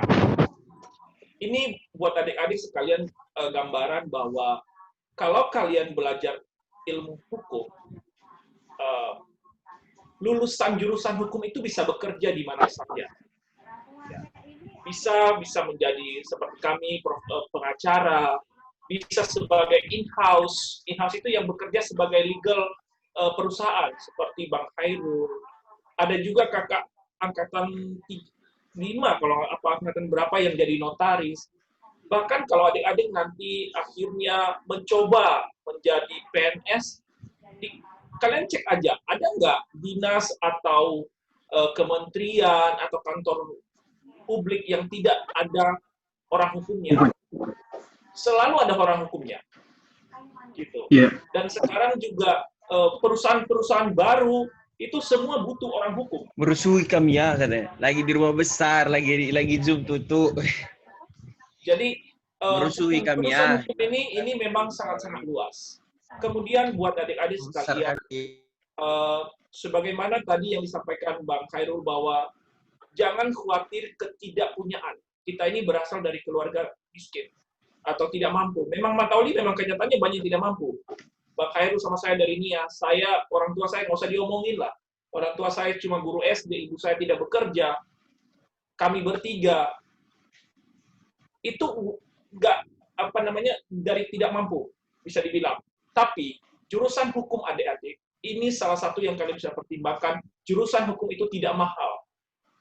Sorry, saya ralat. Tidak semahal jurusan yang lainnya. Misalnya apa? Kedokteran gigi, arsitek. Karena mereka dalam belajar nanti di kuliah itu mahal, ada biaya praktek. Kalau hukum, praktek kita itu mulut kita, sama berpikir kita, berpola pikir kita. Itu praktek kita. Jadi istilahnya nggak terlalu mahal. Dan rata-rata juga memang uang kuliahnya tidak begitu mahal. Kemudian adik-adik sekalian bahwa terlepas tadi bahwa saya sangat sepakat ke Bang Khairul tadi bahwa tujuan kita hidup itu adalah bukan hanya semata-mata untuk mencari kekayaan, kesuksesan, tapi kita harus mengakui bahwa uang adalah membantu kita untuk melangsungkan kehidupan. Dan berdasarkan survei pribadi saya, rata-rata penghasilan yang bekerja di bidang hukum, terlepas itu pekerjaannya apa, profesinya apa, menurut survei kecil-kecilan saya, orang yang berprofesi di bidang hukum, bukan hanya lawyer ya, termasuk in-house, bisa nanti kalian colek-colek Bang Khairul lah, itu sebagai in-house, itu pendapatannya itu kemudian apa sih benefitnya belajar jurusan hukum? Benefit lainnya adalah kalian akan dibentuk pola pikir, berpikir. Selain kita sudah dibantu di mata uli, diberikan fondasi, ketika kalian belajar hukum, kalian akan belajar paling tidak adalah kalian belajar namanya cara berpikir atau logika berpikir sebab akibat. Karena ini maka mengakibatkan ini. Itu hal-hal yang simpel. Dan kalian bisa merunut fakta, tidak langsung terpengaruh oleh hal-hal yang sumbang. Ya. Kemudian salah satu buat teman-teman yang tidak begitu suka eksakta, tidak suka berhitung-hitung karena pusing, termasuk saya tidak terlalu suka kimia, fisika, matematika cuma sedikit. Nah, jurusan hukum itu menurut saya menyenangkan, enjoy, karena kamu tidak berbicara, tidak menghitung.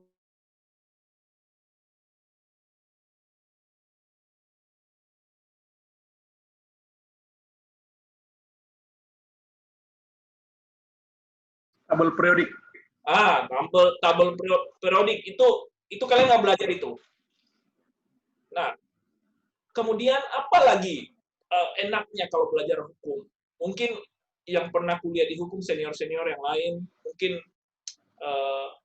ada pride-nya ya. Istilahnya ada kebanggaan. Yang saya rasakan dulu kalau saya alma mater dari UI gitu ya. Hukum itu salah satu buat anak mahasiswa itu yang sedikit quote unquote bergengsi dibanding mungkin ketika kita kamu jurusan mana, saya jurusan ini, ketika ditanya kamu jurusan mana, dengan Bang, saya hukum nih, biasanya dipandang sedikit lah lebih gitu ya. Kemudian ingat adik-adik yang tidak suka menghafal, ingat kata-kata Bang Khairul tadi, orang hukum, anak hukum atau seyogianya tidak menghafal peraturan. Ya, kita tidak menghafal peraturan. Dek, ini ada contoh namanya kita undang perdata ini setebal ini kita nggak perlu baca, nggak perlu menghafal ini. Tapi apa yang kita perlu? Kita perlu yang namanya cara berpikir, dan kita perlu yang namanya kita hanya sekedar tahu. Artinya kita tahu ketika saya mencari ini ada di mana. Sama misalnya jumlah piring di rumah, di rak piring. Kita nggak perlu menghitung piring saya ada berapa, gelas saya ada berapa. Tapi ketika saya mau minum, saya mengambil piring, saya mengambil gelas, saya tidak mengambil piring. Seperti itu analogi untuk hukum. Nah, saya sangat suggest adik-adik lu yang sedang SMA dan ingin mengambil jurusan hukum. Dan karena kita kembali tadi di awal bahwa anak matauli itu jarang yang bonafit ya keluarganya, mayoritas dari keluarga yang biasa-biasa atau bahkan kekurangan. Tips saya adalah usahakan kuliah di universitas negeri. Kenapa? Karena pertama, biaya kuliahnya pasti lebih murah. Banyak tawaran beasiswa, adik-adik. Di UI itu saya cuma sharing ke kalian, dan sampai sekarang itu terjadi. Uang kuliah saya itu satu semester hanya 800.000, ya. Itu pun karena saya salah nawar, karena harusnya saya bisa 100.000, tapi orang tua saya bilang udahlah 700.000, 750.000, saya tulis 750.000, dan akhirnya saya disetujui 800.000. Tapi Tuhan itu baik. Saya masih dikasih beasiswa. kalau di UI itu beasiswa itu berjibun, ya. Bahkan ada satu orang bisa dapat 2 beasiswa. Nah, saya kuliah, saya beasiswa terusan, dan saya bisa bilang bahwa saya kuliah di UI, saya tidak mengeluarkan uang. Kalau hitung-hitungan ekonomi, saya malah untung. Karena beasiswa saya lebih besar yang saya dapatkan jumlahnya daripada jumlah beasiswa saya selama 3,5 tahun. Gitu. Nah, kalau di universitas negeri juga, peluang mendapat pekerjaan akan lebih besar nanti. Terlebih terlebih nanti ketika kalian berhasil di universitas-universitas yang mumpuni di Indonesia, USU, UI, Unpad, UGM, Brawijaya, yang memang udah ada namanya universitasnya, usahakan itu dulu. Karena nanti kalian berpeluang untuk masuk dunia kerjanya lebih bagus, khususnya ketika kalian masuk di dunia swasta ya, sektor swasta. Karena mau nggak mau background sekolah itu sangat menentukan. Ya, bahkan ada kumpulan-kumpulan kantor hukum yang lebih mementingkan atau lebih mengutamakan alumni-alumni mereka. Itu ada di praktek. Ya. Kemudian tips dari saya kepada adik-adik sekalian, kalau kalian ini kan kalian mengatur strategi kalian mau kuliahnya nanti. Tips dari saya satu. Ketika kalian melihat bahwa orang tua punya kemampuan yang secara finansial dan mampu menyekolahkan kalian di swasta yang bagus, menurut saya ambillah sekolah swasta yang bagus, yang top, tapi swasta dibanding dengan negeri yang biasa-biasa saja. Karena peluang untuk mendapat pekerjaan nanti akan terbuka lebih besar. Dan ketika kalian ingin berkarir atau belajar ilmu hukum, dan ini juga pesan saya buat para bapak ibu guru di Matauli, tolong dibantu, dan buat adik-adik sendiri juga, tolong dibantu tingkatkan bahasa Inggris. Kemampuan bahasa Inggris harus ditingkatkan. Itu pesan saya, karena saya tahu di zaman saya dulu, kemampuan bahasa Inggris itu sangat-sangat terbatas. Dan itu akan berakibat buat saya, berakibat ketika saya kuliah dan juga masuk dunia kerja, saya harus beradaptasi lagi. Walaupun tadi kembali ke Bang Khairul, adaptasi Matauli paling cepat. Ya, tapi kita ada terlambat sedikit. Jadi harapan saya ke depan, program-program studi atau program-program belajar mengajar di Matauli, itu ada dukungan untuk belajar bahasa Inggris. Terserah kalian metodenya seperti apa. Coba cek kemampuan TOEFL kalian, IELTS kalian, tolong dicek. Itu bahasa Inggris bekal yang paling penting. Itu aja dari saya, tips-tips paling simple buat saya yang mungkin bisa kalian cerna dan bisa kalian mempertimbangkan untuk mengambil jurusan hukum. Itu aja. Ya. Terima kasih Bang Iyarman. Jadi seperti yang tadi Bang Iyarman udah bilang juga, kalau kita memilih jurusan atau memilih fakultas itu juga kita harus punya strateginya gitu, karena kita harus mikirin jangka panjangnya nanti kita mau kerjanya kayak gimana, kayak gitu. Dan tadi juga ada masukan untuk yang kemampuan bahasa Inggrisnya juga sangat ditingkatkan, dan itu beneran terjadi di dunia kerja gitu. Apalagi bahkan dari kuliah pun kita udah ngerasa orang-orang yang sekolahnya tuh mendukung ilmu bahasa Inggris yang lebih bagus, itu juga akan jadi lebih baik buat mereka kayak gitu. Jadi itu salah satu masukan yang bener-bener real gitu, membantu kita di dunia kerja gitu. Ya, sesinya saya alihkan kembali ke Krisa.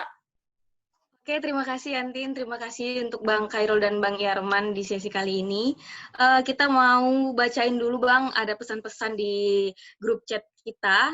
Tadi sudah kita sapa, ada Bang Asy'ari Hidayat, kata beliau, thanks moderator, maaf ini saya sedang OTW sehingga kurang bisa bersuara sedikit, tapi yang pasti masih mendengar dan memonitor terus.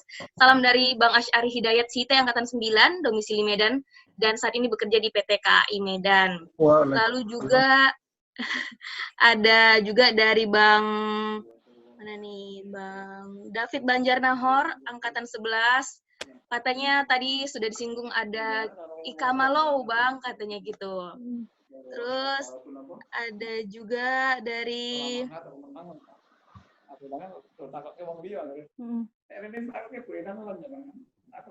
Oke, mungkin operator bisa dibantu untuk di-mute.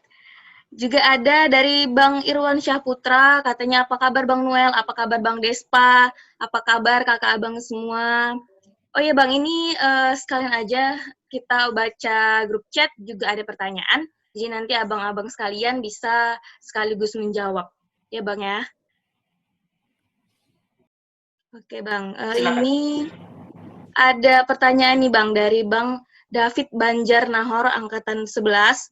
Saya mau bertanya untuk Abang dan Kakak, apakah success keys untuk menjadi professional advocate selain pengembangan ilmu hukum? Tadi mungkin selain bahasa Inggris, dari Bang Yarman, juga attitude dari Bang Khairul, mungkin ada yang lain Bang, mungkin dari Bang Despa. Gimana Bang? Mungkin ada yang mau menjawab dulu Bang? Kunci sukses ya. Iya Bang. Oke, kunci sukses buat saya yang utama tadi adalah dari Bang Khairul ya. Untuk menjadi advokat ataupun lawyer. Lawyer bukan hanya pengacara ya. Lawyer itu dalam terminologi yang luas. Bisa in-house, bisa apapun itu. Pokoknya lawyer itu adalah orang yang belajar ilmu hukum atau lulusan ilmu hukum. Satu yang penting adalah attitude. Ya, itu saya sangat setuju bahwa apapun yang kalian kerjakan punyalah integritas yang sangat bagus. Ya. Kapan kita bisa lagi berkontribusi buat sesama kita tanpa kita punya integritas yang baik? Ya. Walaupun sistem misalnya yang persepsi orang bahwa lawyer itu sangat irisannya sangat tipis dengan dunia korupsi misalnya, ya kita harus admit itu gitu ya, kita harus akuin itu. Tapi ketika kita punya integritas, kita bisa untuk tidak ikut-ikutan dalam hal itu. Terus terang, saya sendiri dengan bekal yang diberikan dari Matauli dulu ke saya, integritas itu yang saya jaga sampai sekarang. Ya, terus terang. Dan harapannya ke depan itu adik-adik juga bisa terus menjaga itu. Oke Bang, terima kasih Bang. Kalau dari Bang Despa mungkin mau menambahkan Bang? Jadi kalau ditanya tentang kunci kesuksesan, sebetulnya kan saya pribadi juga masih menuju ke sana. Sehingga untuk memberikan kunci kesuksesan pun kayaknya masih belum lah. Tapi setidaknya yang saya jaga saat ini adalah yang tadi dibilang oleh Bang Yaman, yaitu integritas itu penting. Integritas itu penting, bagaimana komitmen kita, dan juga selain integritas dan komitmennya, kita harus supel juga, kita harus membangun jaringan juga, itu penting. Karena kalau misalnya kita tidak membangun itu jaringan, ya kita juga susah dalam dunia lawyer ini. Jadi kalau saya pribadi itu, saya sangat mengedepankan itu selain integritas ya mengembangkan jaringan. Kita bergaul dengan banyak orang. Ya paling kalau untuk dari saya mungkin itu aja dulu. Karena kalau untuk bilang kunci kesuksesan masih dalam perjalanan menuju ke sana. Mungkin Bang Hairul bisa tambahkan, karena Bang Hairul ini kan salah satu leluhur kita di dunia ilmu hukum ini, kalau di Matauli kan. Oke, itu aja mungkin. Terima kasih, Chris. Siap Bang, terima kasih Bang. Ini di daerah saya lagi ada azan zuhur Bang. Mungkin kalau misalnya berkenan, kita mungkin agak tunda dulu 2 menit di mute semuanya, karena nanti saya yakin di daerah teman-teman dan abang-abang sekalian juga pasti azan zuhur. Gimana Bang? Boleh. Silakan, setuju. Bang, kita tunggu 2 menit ya Bang. Terima kasih.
Halo Bang Kakak semuanya, Bapak Subadi ternyata sudah hadir di tengah-tengah kita pada hari ini. Maaf Pak, saya baru lihat di fan partisipannya.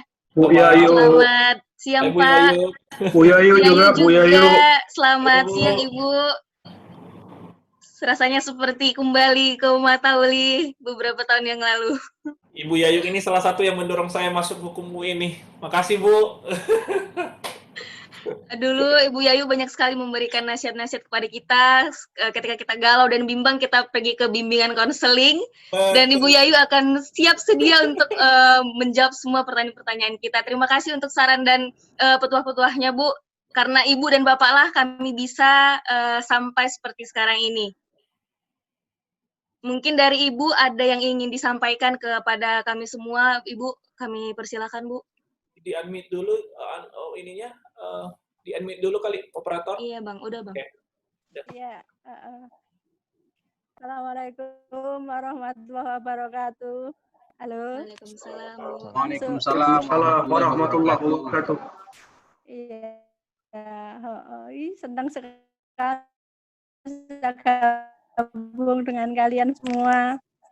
Senang rasanya jadi guru, lihat tugas. Apa ya? Terima kasih. Ini terharu sepertinya, Bu Yayu terharu sepertinya. Iya. Bu Yayu. Gimana Bu? Apa Bu yang ingin disampaikan Bu? Ibu sehat?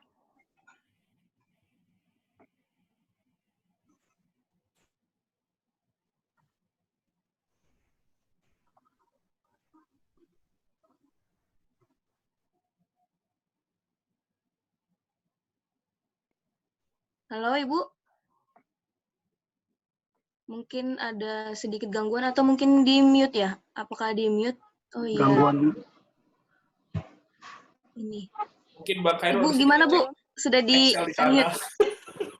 Nggak tahu. Boleh diulang Bu? Maaf Bu. Kalau pakai Excel malu-maluin kita aja. Bagaimana Bu? Ada yang ingin disampaikan Bu? Senang sekali pokoknya lihat kalian sudah jadi orang sukses semua. Amin. Tadi yang dibilang sama Yarman tadi, Bu Yayu sudah ngikuti tadi. Intinya yang dibilang kalau hukum itu berdekatan dengan apa? Dengan korupsi gitu ya. Menurut Bu Yayu nggak cuman di di ranah hukum, di semua ranah kalau kita tidak bisa kendalikan diri sama saja. Mau jadi guru pun bisa. Betul, Bu. Ya kan? Betul. Nilai 5 bisa jadi 9, ya kan? Ya, jadi Nek Bu Yayu mau di mana saja kita berkecimpung, mau di ranah hukum, mau di kepolisian, mau jadi guru, mau jadi dokter, balik ke kita. Jadi kalau kita bisa tujuan kita ngapain sih gitu kan? Misalnya mau korupsi uang banyak, mau untuk apa gitu kan? Terus semua nanti dipertanggungjawabkan, semua nanti sekaya-kayanya kita mau misalnya apa sih tujuannya keliling dunia misalnya. Toh juga ada batasnya gitu ya. Jadi tinggal balik ke kita. Jadi saran Bu Yayu mau dimanapun kalian berada, mau di di hukum, mau di mana, di apa, balik ke kita, iman kita, agama apapun kita, ya kan, tetap melarang yang namanya berbuat yang tidak jujur, gitu.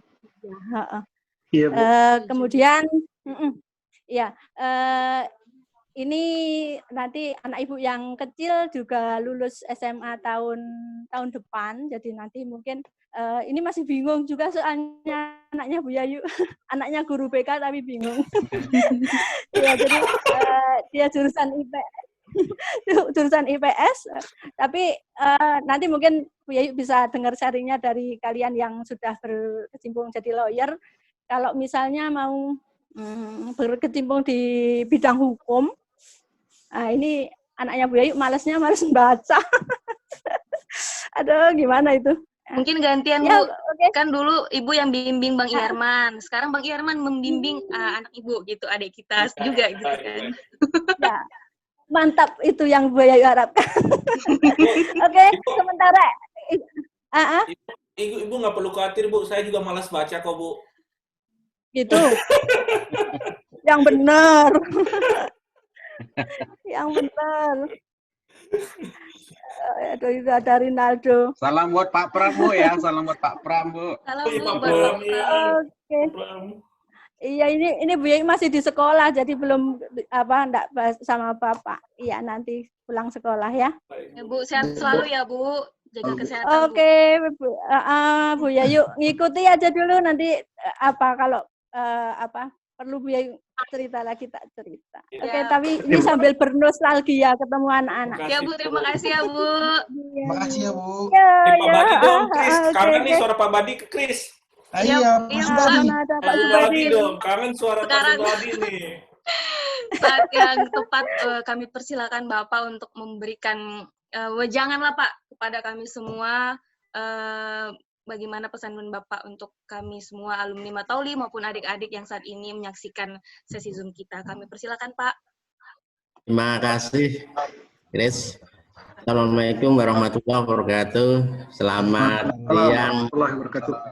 Yang pertama, saya mohon maaf baru bisa gabung hari ini. Tadi kebetulan agenda bersamaan dengan rapat sekolah dengan orang tua siswa kelas 10 dan kelas 11 untuk penerimaan hasil belajar untuk semester 2 yang dipimpin langsung oleh Pak Kepala, Pak Mur, yang tadi bersedia sebenarnya mau gabung, tapi kemudian ada agenda lain yang nggak bisa ditinggal. Titip salam ke mas-mas, mbak-mbak ini, saya panggil begitulah, biar akrab, ya, sehingga mungkin saya lah yang disuruh untuk gabung. Mungkin juga ada Bu Deborah itu tadi dan beberapa kawan sebenarnya saya suruh untuk bisa gabung, tapi karena bersamaan dengan agenda sekolah.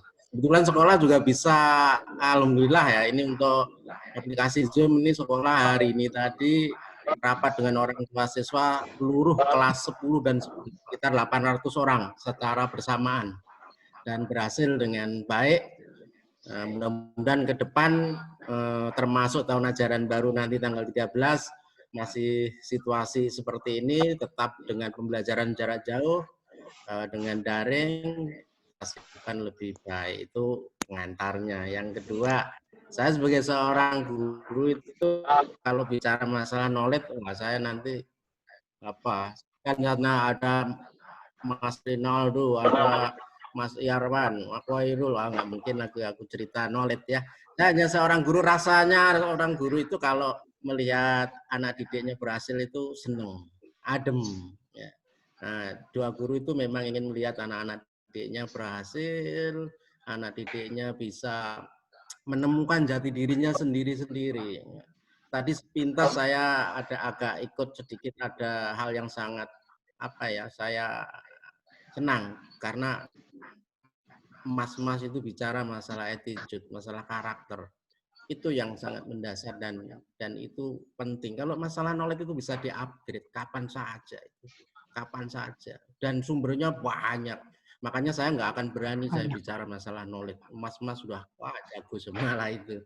Tapi kalau masalah karakter, masalah attitude ini memang hal yang sangat mendasar dan sangat penting. Terima kasih mas-mas, mbak-mbak ini punya kesempatan waktu yang cukup untuk hari ini bisa mengadakan kegiatan, memberi motivasi secara daring kepada adik-adiknya. Tapi saya mohon maaf ya, itu si Chris kebetulan kan bersamaan, jadi kebetulan anak-anak mendampingi orang tua tadi sehingga belum bisa full. Nanti lain waktu sesi berikutnya mudah-mudahan kita bisa kondisikan lebih baik. Tapi pencerahan dari mas-mas tentang ilmu hukum itu mudah-mudahan mindset anak-anak itu juga berubah gitu. Jadi tidak hanya kok ingin jadi dokter, ingin jadi insinyur atau yang lain. Semua peluang memungkinkan. Jadi saya mendukung kok apa yang disampaikan Mas Koirul, Mas Despa. Mas Despa itu saya ingat. Apalagi kan ini rekar. Ingatnya apa, Pak? Ingatnya apa? Ada lah, ada itu. Ada itu. Mukanya Pak, dibuka Pak. Mukanya yang ingat Pak. Jadi saya terima kasih lah. Hukum dulu Pak. mudah-mudahan lah anak-anak itu ya, mindset adik-adikmu nanti terbuka gitu bahwa ilmu hukum memberikan satu peluang dan prospek yang luas gitu. Dan kalau Bu Yayu anaknya udah hebat-hebat itu, udah melalang buana itu ke luar negeri. Kebetulan anak saya masih semester 5, tapi nggak ngikut akademik saya ya. Kebetulan juga lari ya. Ya saya serahkan aja. Anak saya di UGM semester 5, Mas. Jurusan apa, Pak? Teknik mesin. Masya Allah. Luar biasa, Pak. Di pengelolaan alat berat. Nanti mungkin bisa jadi narasumber kita, Pak. Jurusan selanjutnya. Enggak, sebenarnya gini sih. Suatu saat kan anak saya mungkin ada di daerah lain di mana jumpa bang ini itu kan nggak tahu, jadi ya anak Pak Subadi minta tolong lah ya. Itu wajib hukumnya itu Pak. Wah, iya nanti itu wajib itu. Iya nanti pula Pak Badi dulu sama Bu Yayu sering nyetrap tak setrapnya ini tadi. Saya udah lupa kok Pak, saya udah lupa.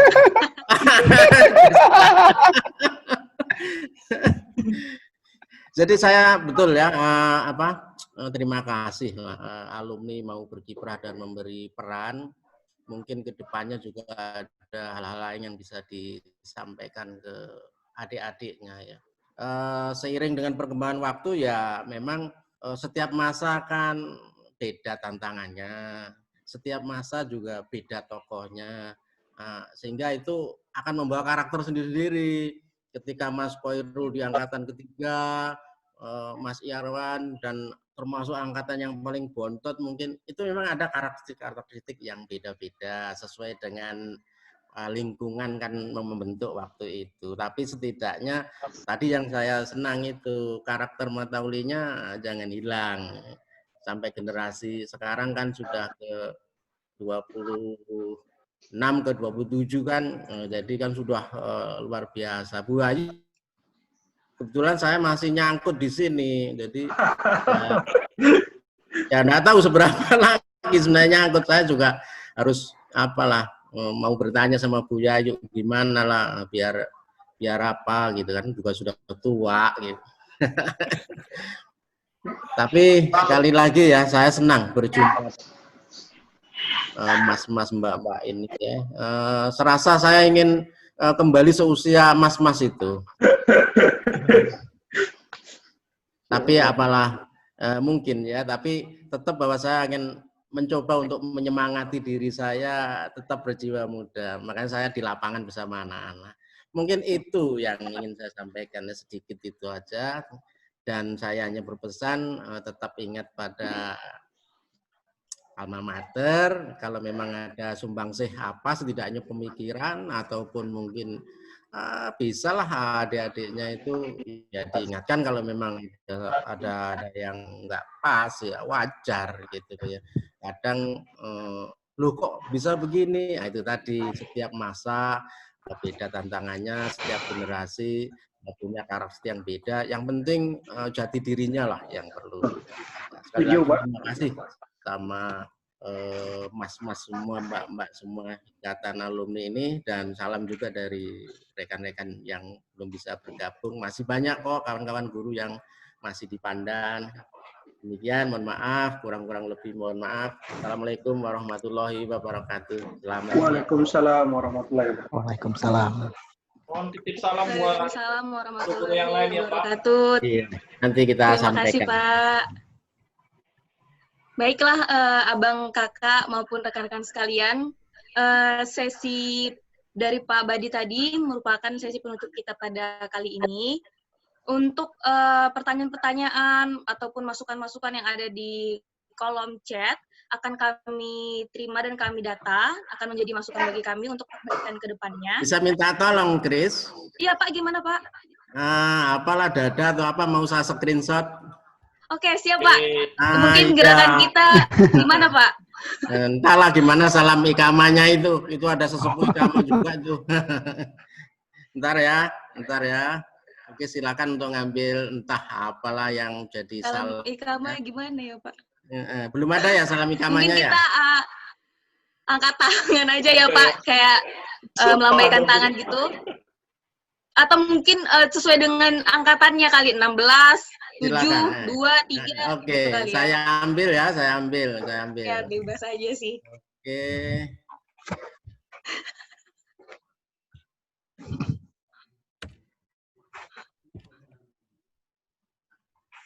Terima kasih. Terima kasih, Pak. Ya. Terima kasih Pak Subadi. baik. Semoga Kalau sehat begitu selalu. saya izin live ya, Mas, Mbak, Bu Yayu. Saya Siap, izin. Pak. Terima kasih banyak. Baik, Pak. Kapan-kapan ketemu. Ya, izin live. Siap, Pak. Terima kasih banyak ya, Pak. Baiklah Bang Kakak dan rekan-rekan sekalian, satu kata terakhir sebelum kita tutup acara kita ini, seperti tadi kata Pak Badi, bahwa setiap masa ada orangnya dan setiap orang ada masanya. Jadi kita harus benar-benar tahu bagaimana menggunakan waktu yang masih diberikan kepada kita semua untuk selalu lebih baik setiap harinya. Satu kalimat pantun lagi, walaupun kayaknya agak ya. Asam di gunung, garam di laut, bertemu di dalam belanga. Halo kita semua, sampai ketemu di volume kedua. Terima kasih, mohon maaf dari kami semua jika terdapat kesalahan. Terima kasih, Chris, panitia. Terima Dengan kasih. keterbatasan waktu kita pada hari ini. Semoga kita masih bisa bertemu di volume kedua untuk alumni sharing session berikutnya. Sampai ketemu lagi, jaga kesehatan dan tetap jaga kewarasannya, jangan stres dan bahagia selalu. Assalamualaikum warahmatullahi wabarakatuh. Selamat siang semuanya. Waalaikumsalam warahmatullahi wabarakatuh.